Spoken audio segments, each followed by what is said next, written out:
गडचिरोली जिल्ह्यातील मुलचेरा तालुक्यात वसलेली वेंगनूर ग्रामपंचायत, अळंगपेल्ली, सुरगाव आणि पडकाटोला या अतिदुर्गम आदिवासी गावांचा समावेश असलेला हा परिसर घनदाट जंगल, कन्नमवार जलाशय आणि पावसाळ्यात 4 ते 5 महिने तुटणारा संपर्क अशा भीषण परिस्थितीत येथील नागरिक अनेक दशकांपासून जगत होते. ना रस्ते, ना पूल, ना आरोग्य सुविधा, ना मोबाईल नेटवर्क. स्वातंत्र्याच्या 75 वर्षानंतरही विकासापासून वंचित राहिलेल्या गावांनी अखेर अन्यायाविरुद्ध आवाज उठवला आणि त्यातूनच घडला इतिहास. पावसाळ्यात रुग्णांना आणि गरोदर महिलांना जीव धोक्यात घालून बोटीने रेगडी प्राथमिक आरोग्य केंद्र गाठावे लागायचे. अनेक वेळा उपचाराअभावी गंभीर परिस्थिती निर्माण व्हायची. शासनाकडे वारंवार मागण्या करूनही परिस्थितीत बदल झाला नाही. मात्र गावकऱ्यांनी हार मानली नाही. पाथ फाउंडेशनच्या माध्यमातून 2021-22 मध्ये उच्च न्यायालयात पत्र याचिका दाखल करण्यात आली. या लढ्यात तरुण वकील ॲडव्होकेट बोधी रामटेके यांनी ठामपणे बाजू मांडत प्रशासनाला जबाबदारीची जाणीव करून दिली. न्यायालयानेही या प्रश्नाची गंभीर दखल घेत प्रशासनाला कठोर निर्देश दिले आणि इथूनच विकासाचा मार्ग खुला झाला. फेब्रुवारी 2024 मध्ये जिल्हाधिकाऱ्यांनी आदिवासी विकास विभागाकडे प्रस्ताव सादर केला आणि 28 फेब्रुवारी 2024 रोजी तब्बल 38,31,00,000 रुपयांच्या विकास कामांना मंजुरी मिळाली. आज वेंगनूर ग्रामपंचायतीत रस्ते, पूल, आरोग्य उपकेंद्र, मोबाईल टॉवर, पिण्याच्या पाण्याची व्यवस्था, वाचनालय आणि इतर मूलभूत सुविधांची कामे वेगाने सुरू आहेत. ही केवळ विकासाची बातमी नाही, तर न्यायासाठी एकत्र आलेल्या आदिवासी बांधवांच्या जिद्दीचा विजय आहे. गावकऱ्यांची एकजूट आणि ॲडव्होकेट बोधी रामटेके यांच्यासारख्या कर्तबगार व्यक्तिमत्वाची धडाडी यामुळे दुर्गम भागातील लोकांमध्ये आता आपल्या हक्कासाठी लढण्याची नवी प्रेरणा निर्माण होत आहे. वेंगनूरचा हा संघर्ष आता संपूर्ण आदिवासी समाजासाठी आशेचा किरण ठरत आहे. आनंद हगावकर, लोकराज्य टीव्ही न्यूज, जिल्हा प्रतिनिधी, गडचिरोली. या 5 वर्षाच्या आधी आम्हाला येण्यासाठी रस्ता नव्हता, दळणवळणाच्या सुविधा नव्हता आणि आरोग्याच्या सुविधा नव्हता. गरोदर माता जर राहिले त्यांना नेण्यासाठी काही सुविधा नव्हता. त्यासाठी आम्हाला एक रेगडी जवळ गाव असलेलं चामोर्शी तालुक्यामध्ये ते दिना नदी म्हणून तलाव आहे. त्या तलावामध्ये जे आमचा मेन रस्ता होता त्या रस्त्यामध्ये पाणी साठलेला होता. त्यासाठी आम्हाला जावासाठी अडचण होत होती.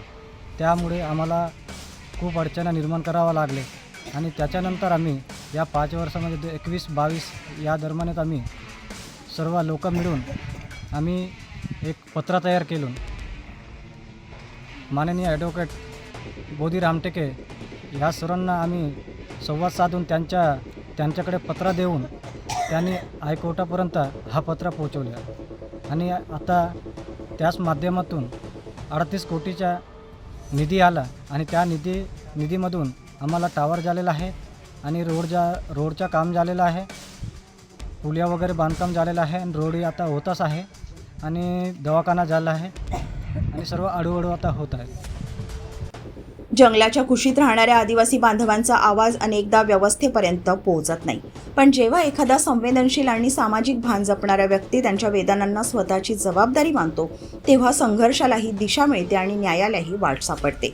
वेंगनूर ग्रामपंचायतीच्या लढ्यात हेच घडून आलं. ॲडव्होकेट बोधी रामटेके यांनी केवळ वकिली केली नाही, तर दुर्गम भागातील आदिवासी समाजाच्या हक्कासाठी न्यायालयात ठाम आवाज उठवत त्यांच्या आयुष्यात विकासाची नवी पहाट आणली. अन्याय सहन करणाऱ्यांसाठी त्यांनी आशेचा किरण निर्माण केला आहे. समाजासाठी झटणारी अशी माणसं हीच खरी लोकशाहीची ताकद असते आणि म्हणूनच वेंगनूरचा हा विजय केवळ एका गावाचा नाही, तर हक्कासाठी लढणाऱ्या प्रत्येक दुर्लक्षित समाजाच्या आत्मविश्वासाचा विजय आहे. जवळपास 2021-22च्या दरम्यान ही जी काही एकंदरीतच गावाची जी लढाई होती, रस्त्यासाठी असेल, पुलासाठी असेल, दवाखान्यासाठी असेल, ही जी काही मूलभूत अधिकारांची जी लढाई होती त्याला कायदेशीरदृष्ट्या मदत करण्यासाठी आम्ही प्रयत्न केला आणि एकंदरीतच न्यायव्यवस्थेपर्यंत हे लोक पोहोचू शकत नसल्यामुळे न्यायव्यवस्थेला आपल्याला गावापर्यंत कसं आणता येईल आणि ही न्यायाची प्रक्रिया कशी सोपी करता येईल याच्यासाठी आम्ही प्रयत्नशील होतो आणि या गावाच्या माध्यमातून एक आम्ही पत्र याचिका तयार केली. आपण साधारण प्रक्रिया बघतो की आपल्याला न्यायालयात जाऊन याचिका दाखल करावी लागते, ती कोर्ट फी भरावी लागते, नंतर केस दाखल होते. पण आम्ही ती प्रक्रिया न करता ही न्यायव्यवस्थेला सोप्या माध्यमातून लोकांपर्यंत पोहोचवण्यासाठी पत्र याचिका आम्ही दाखल केली. लोकांचे ॲफिडेव्हिट्स आम्ही त्या ठिकाणी घेतले आणि ही सगळी याचिका आम्ही उच्च न्यायालयाच्या नागपूर खंडपीठाला आम्ही ती याचिका पाठवली आणि त्या याचिकाला सकारात्मकरित्या उत्तर देत येत असताना त्यांनी ही स्वतः सुमोटो पिटिशन म्हणून त्यांनी ही दाखल करून घेतली. त्याच्यानंतर स्वतः सरकारी वकिलांची त्या ठिकाणी नियुक्ती केली, त्याला अमायकस क्युरी म्हणतात.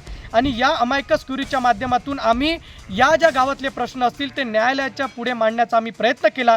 जवळपास 2 ते 3 वर्षे हा लढा चालला. त्यात आम्ही गावचे सगळे प्रश्न आम्ही त्या ठिकाणी मांडण्याचा प्रयत्न केला. मूलभूत प्रश्न जे असतील, गरोदर मातांचे प्रश्न असतील, शिक्षणाचे प्रश्न असतील, म्हणजे ही जी काही रस्ता आणि पूल नसल्यामुळे जे प्रश्न या ठिकाणी निर्माण होते ते पूर्ण आम्ही मांडण्याचा प्रयत्न केला.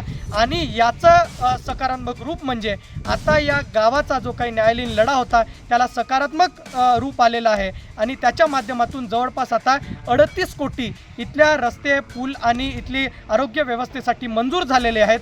आणि या गावात येण्यासाठी आता जवळपास तब्बल 12 पुलांची बांधणी या ठिकाणी झालेली आहे. रस्त्याचं काम आता सुरू आहे, पण ते सुद्धा काही काळात संपेल. आणि दवाखान्याची सुद्धा इथे पूर्णपणे बांधणी होऊन आता दवाखानासुद्धा सुरू झालेलं चित्र आपल्याला वेंगनूर गावात दिसेल. तर मला वाटते ही न्यायालयीन लढाई, संविधानावर विश्वास ठेवून या वेंगनूर गाववासियांनी हा जो लढा लढला, मला वाटते हा संविधानाचा कायदेशीर मार्गाने त्यांनी लढलेला जो लढा आहे त्याचा हे एक मोठा विजय असं आपल्याला म्हणता येईल.